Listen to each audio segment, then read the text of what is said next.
संबंधित इंस्ट्रूमेंट के बारे में बताने जा रहे हैं, जिसमें इसके बिना संभव नहीं है ट्रेनिंग।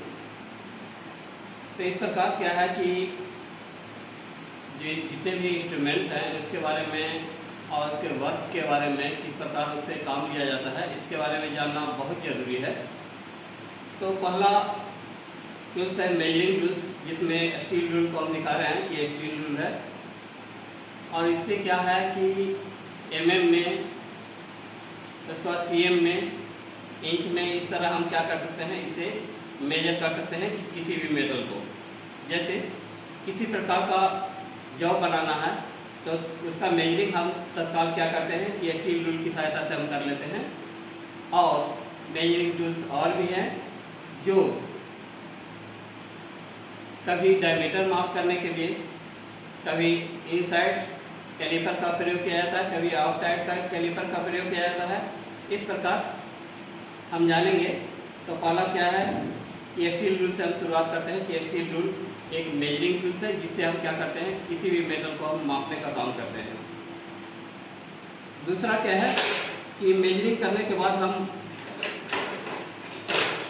मार्किंग का काम ऐसे करते हैं। तो मार्किंग के लिए हम क्या करते हैं कि स्क्राइबर का प्रयोग करते हैं। मार्किंग के लिए हम क्या करते हैं कि स्क्राइबर का प्रयोग करते हैं, जिससे हम मेटल का क्या करते हैं, मार्किंग कर लेते हैं। मेजर करने के बाद मार्किंग का प्रक्रिया अपनाया जाता है, जिसमें हम क्या करते हैं, मार्किंग करते हैं, जिसमें एक ट्राई स्क्वायर का भी जरूरत पड़ता है। कि ट्राई स्क्वायर से हम मेटल को क्या करते हैं कि इस प्रकार समकोणिक फिट करते हैं। समकोणिक फिट करने के बाद क्या होता है कि दूसरे भाग से हम क्या करते हैं कि यहाँ से हम क्या करते हैं, मार्किंग करते हैं। इस प्रकार हम क्या करते हैं, मार्किंग करते हैं। तो ये हमारा क्या है, मार्किंग टूल्स हो गया, स्क्राइबर। उसके बाद हम कटिंग पे आते हैं। तो कटिंग में हम क्या करते हैं, मैनुअल कटिंग है, हाथ के द्वारा, यानी कि आदमी इसको क्या करता है कि अपने हाथ से हेक्सा ब्लेड के द्वारा काटता है, इसलिए मैनुअल कटिंग कहलाएगा। मशीन कटिंग अलग है, जो पावर हेक्सा के द्वारा काटा जाता है। तो इसमें देखें कि ये हमारा क्या है, हेक्सा फ्रेम है, जो क्या है कि 3 प्रकार का पाया जाता है। एक क्या है, ये फिक्स हेक्सा है। इसमें क्या है ना कि कोई भी दूसरा ब्लेड इसमें यूज नहीं किया जा सकता है। जो इसका माप का होगा उसी माप के अनुसार इसका हम प्रयोग कर सकते हैं। तो ये फिक्स हेक्सा है। दूसरा क्या है कि इस बीच वाले भाग में क्या होता है कि एडजस्ट करने के लिए यहाँ टूटा हुआ रहता है और इस तरह आगे पीछे सरकने वाला चैन बना दिया जाता है कि ताकि उसकी लंबाई क्या है, इच्छा अनुसार बढ़ाया या घटाया जा सकता है। जैसे ये हमारा ब्लेड है, इसका साइज अगर बड़ा हो, बड़ा साइज अगर आ गया है, तो ऐसे स्थिति में इसे एडजस्ट कर हम क्या करते हैं कि इसे फिट करने का काम करते हैं। तो एडजस्टेबल हेक्सा है। तीसरा क्या है कि डीप कटिंग हेक्सा है। डीप कटिंग हेक्सा में क्या है कि इसका जो लंबाई है, ये इसकी चौड़ाई क्या है कि बहुत ज़्यादा, ये इसका हाइट जो है और बहुत ज़्यादा ऊंचा होता है, जिसके कारण क्या है कि अधिक गहराई तक, जैसे यहाँ तक अगर मेटल कट गया उसके बाद हम नहीं काट सकते इससे। लेकिन क्या है, ये ब्लेड यहाँ नहीं रहकर यहाँ रहता है। तो ऐसे स्थिति में इतना मेटल, यानी कि ज़्यादा मोटाई का मेटल, हम इतना मोटा मेटल को हम काट सकते हैं। इस प्रकार क्या है कि डीप कटिंग हेक्सा इसे कहते हैं।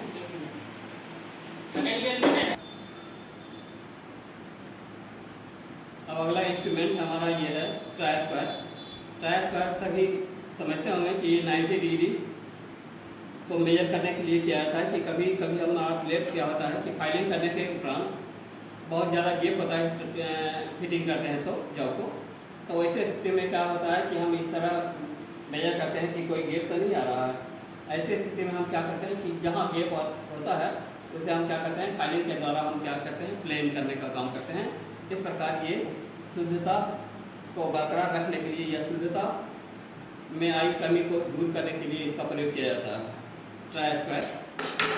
उसके बाद अब फाइल के बारे में कह रहे हैं कि फ्लैट फाइल जो है भिन्न भिन्न प्रकार का होता है, जिसमें ये हमारा क्या है, फ्लैट फाइल है। तो फ्लैट फाइल है तो इसमें हम देखते हैं कि यहीं से हम इसका टिप से हम पहचानते हैं कि ये हमारा टिप है, या टिप कहें पॉइंट कहें एक ही बात है, टिप है। उसके बाद ये हैंडल है। यहाँ क्या है कि ये स्टील का जो लगा हुआ रहता है या आयरन मेटल का राउंड लगा हुआ रहता है, जिससे हम फेरल करते हैं।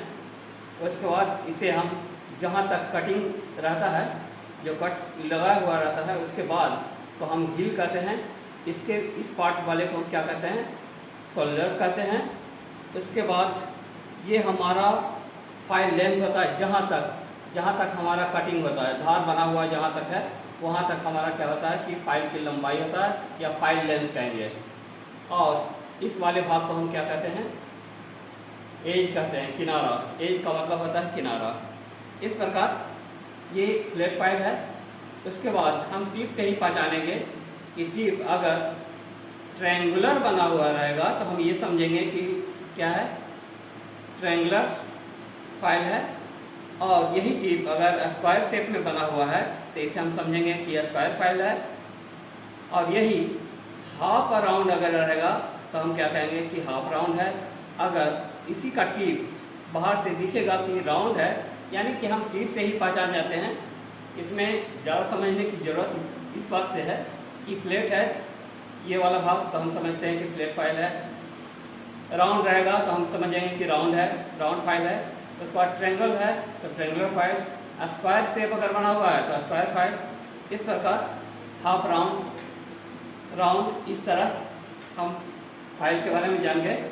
उसके बाद ये है हमारा स्क्रू ड्राइवर, जिससे हम क्या करते हैं कि किसी भी पेचकस को, किसी भी स्क्रू को हम क्या करते हैं, कसने का काम करते हैं। इस प्रकार हमारा क्या है, ये स्क्रू ड्राइवर है।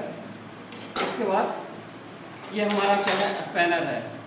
स्पैनर, इसमें हम देखते हैं कि अगर एक पहलू अगर एक ही तरफ अगर बना हुआ है नट को पकड़ने के लिए, होल्ड करने के लिए, तो इसे हम क्या कहेंगे, सिंगल एंडेड स्पैनर कहेंगे। लेकिन इसमें क्या देख रहे हैं कि एक तरफ नहीं बल्कि दोनों किनारे पर नट को फिक्स करने के लिए, नट को होल्ड करने के लिए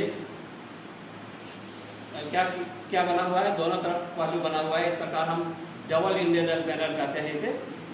इसके बाद हमारा क्या है, ये वर्नियर कैलिपर है। वर्नियर कैलिपर में हम देखते हैं कि इससे किसी भी राउंड का या किसी भी प्लेट का थिकनेस पता करने के लिए हम क्या करते हैं कि वर्नियर कैलिपर का प्रयोग करते हैं। और वर्नियर कैलिपर से ही हम क्या करते हैं कि राउंड का डायमीटर हम पता कर लेते हैं, या किसी प्लेट का थिकनेस हम पता कर लेते हैं, या नट बोल्ट का साइज है इससे हम पता कर लेते हैं। एक है क्या, फिक्स जाव है, और दूसरा क्या है, मूवेबल जाव, क्योंकि ये मूव करता है, आगे पीछे मूव करता है। तो इधर से तो हम आउटसाइड हम माप लेते हैं कि किसी भी मेटल को हम क्या करते हैं कि बाहरी किनारा को हम मापने का काम करते हैं। राउंड अगर नट है तो नट को भी हम इससे मेजर करते हैं, कर सकते हैं इससे। लेकिन क्या है, ये इनर वाले भाग को, कहने का मतलब है कि किसी भी सिलेंड्रिकल पार्ट अगर रहे, खोखला सिलेंड्रिकल पार्ट है, तो उसका क्या है, इस प्रकार हम फंसाकर हम क्या करते हैं, डायमीटर का पता कर लेते हैं। तो इस तरह इंटरनल डायमीटर को पता करने के लिए क्या किया जाता है, वर्नियर कैलिपर का प्रयोग किया जाता है। तो इससे हम क्या करते हैं कि अगर हमको इसी को मापना है कि स्पैनर को हम मापते हैं कि कितना मोटाई है इसका, तो इस प्रकार हम क्या करते हैं कि फिक्स करके हम पता कर लेते हैं कि कितना mm है, इसमें रीडिंग हम देख लेते हैं। उसके बाद अगर ऐसा होता है कि ऊपरी वाला भाग क्या है, पाइप की तरह है, यानी कि होलो सिलेंडर है, यानी कि छेद वाला भाग है, तो ऐसे को हम क्या करते हैं, इससे दोनों को हम क्या करते हैं, इस तरह फिक्स करते हैं। और फिक्स करने के बाद हम इंटरनल डायमीटर हम पता कर लेते हैं। ये वर्नियर कैलिपर है, ये स्पैनर है, डबल एंडेड स्पैनर। उसके बाद ये क्या है, इनसाइड कैलिपर है। क्योंकि इस तरह अगर ये समझ जाए कि खोखला गोला है, तो इस तरह हम क्या करते हैं, इसको फिक्स करके अंदरूनी भाग का हम पता कर लेंगे कि इस प्रकार क्या है, जितना इसका मेजरमेंट होगा, इससे हम क्या करते हैं कि स्टील रूल की सहायता से हम मेजर कर लेते हैं कि कितना mm था इसका इंटरनल व्यास, या इंटरनल जो डिस्टेंस था ये कितना था मेटल का। तो इस तरह गैप का हम पता कर सकते हैं, डायमीटर पता कर सकते हैं। ये क्या है, इनसाइड कैलिपर है। आउटसाइड कैलिपर में हम देखते हैं क्या कि आउटसाइड कैलिपर किसी भी मेटल को हम क्या करते हैं, बाहरी भाग हम पता कर लेते हैं। राउंड हो तो भी पता कर लेंगे, किसी भी मेटल का थिकनेस है तो पता कर लेंगे। इस प्रकार हम क्या करते हैं कि किसी भी मेटल को इस तरह हम बताते हैं कि देखते हैं बाहरी, ये इंटरनल हम पता कर रहे थे, इस प्रकार हम क्या करते हैं बाहरी हम पता कर लेंगे कि कितना है। यहाँ हम पहले फिक्स कर लेंगे और इसको स्क्रू नट से टाइट कर लेंगे। उसके बाद हम देखेंगे कि स्टील रूल में इसका mm कितना आता है। इस प्रकार हम क्या करते हैं कि 30 mm आया, तो इस प्रकार हम जान जाएंगे कि 30 mm उसका क्या था, डायमीटर था आगा या थिकनेस था प्लेट का। इसके बाद है क्या कि आउटसाइड माइक्रोमीटर है। ये हम क्या करते हैं कि ये आउटसाइड माइक्रोमीटर का जो लिस्ट काउंट होता है 0.001 होता है। इस प्रकार हम क्या करते हैं कि मेटल को इसमें हम क्या करते हैं फिक्स करते हैं। किसी भी चीज़ का हम थिकनेस पता करने के लिए हम क्या करते हैं, इसमें हम फिक्स करते हैं। और फिक्स करने के बाद हम क्या करते हैं, यहाँ और पतला रहना चाहिए। तो इस प्रकार हम क्या करते हैं कि इसका थिकनेस जितना होगा, अगर इस तरह लंबाई है तो इसका भी हम मेजर कर सकते हैं। इस तरह हम फिक्स करके देख लेंगे।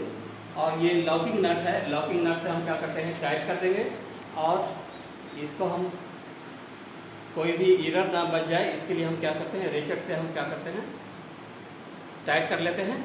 उसके बाद इसको हम मेजर करके बता लेते हैं कि कितना हमारा क्या है मेजरमेंट है। और साइड माइक्रोमीटर हुआ। अब हम आते हैं क्या ये हैंड ड्रिल बिट है। इसमें हम क्या करते हैं कि हैंड ड्रिल मशीन है जिसमें हम देखते हैं कि एक बिट लगा हुआ होता है जो ट्विस्ट ड्रिल है, ट्विस्ट ड्रिल बिट है। इसके द्वारा हम क्या करते हैं किसी भी मेटल में होल्ड करने के लिए आवश्यकता अनुसार नट बोल्ट जहाँ क्या होता है मेटल में ज्वाइन करने के लिए बोल्टिंग सिस्टम से हम ज्वाइन करते हैं, तो ऐसे स्थिति में हम सबसे पहले होल्ड करते हैं। उसके बाद या स्क्रू से हम इसे फिक्स करते हैं या रिवेटिंग करते हैं या फिर नट बोल्ट के सहारे हम क्या करते हैं कि ज्वाइन करने का काम करते हैं। इस प्रकार ये बहुत ही महत्वपूर्ण इंस्ट्रूमेंट है जिसे हम क्या करते हैं कि होल्ड करने का काम करते हैं। दो मेटल को अगर फिक्स करने का है तो वैसे स्थिति में हम क्या करते हैं कि दोनों मेटल में हम होल्ड कर लेते हैं और उसके बाद रिवेटिंग या बोल्टिंग सिस्टम से हम क्या करते हैं ज्वाइंट कर लेते हैं। ये हमारा क्या है कटर मशीन है जिससे हम क्या करते हैं कि मेटल को काटने का काम करते हैं। आवश्यकता अनुसार किसी भी पतले पतले सीटों को काटने के लिए हम क्या करते हैं कि इसका प्रयोग करते हैं। देख रहे हैं कि इसमें कटिंग ब्लेड लगा हुआ है। इसी ब्लेड से हम क्या करते हैं कि आवश्यकता अनुसार हम ज़्यादातर सर्कल या फिर राउंड शेप जैसा भी शेप हम चाहें उस अनुसार से हम इसे क्या करते हैं मेटल की कटिंग हम कर सकते हैं।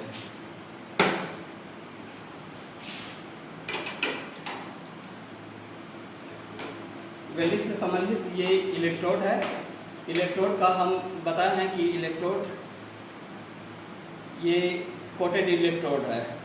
इसमें देखते हैं कि यहाँ पर फ्लक्स नहीं चढ़ा हुआ है, ये फ्लक्स चढ़ा हुआ इलेक्ट्रोड है, इसे इसलिए कोटेड इलेक्ट्रोड कहा जाता है। और यहाँ पर क्या है कि सिर्फ नेकेड वायर है, इसे हम वेयर इलेक्ट्रोड कहते हैं। इसी पर क्या किया जाता है कि इलेक्ट्रोड होल्डर के सहारे हम इसे होल्ड करते हैं, पकड़ते हैं। उसके बाद हम किसी भी मेटल को करेंट मेटल को वेल्ड करने का काम करते हैं। इसका साइज़ क्या है कि अधिकतम साइज इसका 450 होता है। इस प्रकार 250 से शुरू होता है, 50-50 के इंटरवल पे होता है। 250 mm छोटा इलेक्ट्रोड होता है, उसके बाद 50 mm का डिफरेंस पे बढ़ता चला जाता है। 250 से 300, 300 से 350, 350 से 400, 400 से 450 तक इसका क्या होता है कि लेंथ होता है। लेकिन इलेक्ट्रोड को हम इस साइज से माना जाता है या फिर पाया जाता है कि इसका डायमीटर कितना है।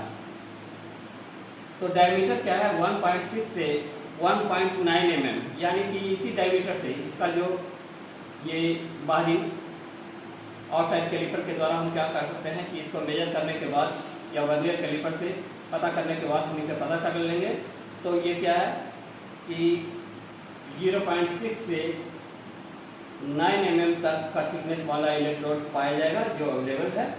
इससे हम क्या करते हैं, वेल्डिंग करते हैं किसी भी मेटल को।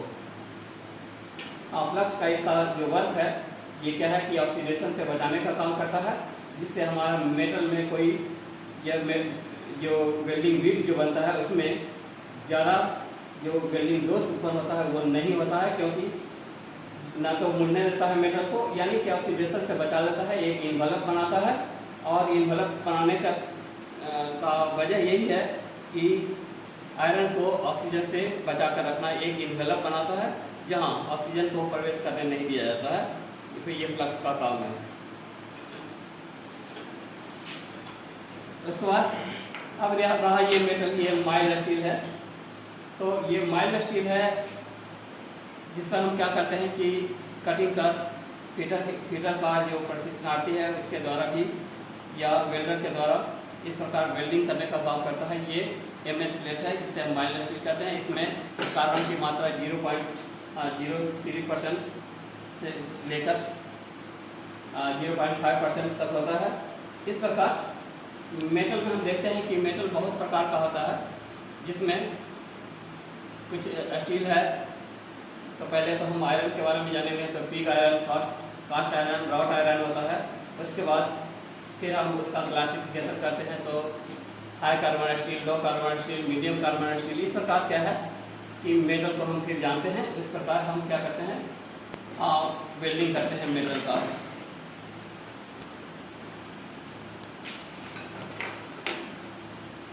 ब्लेड में देखते हैं कि ये ब्लेड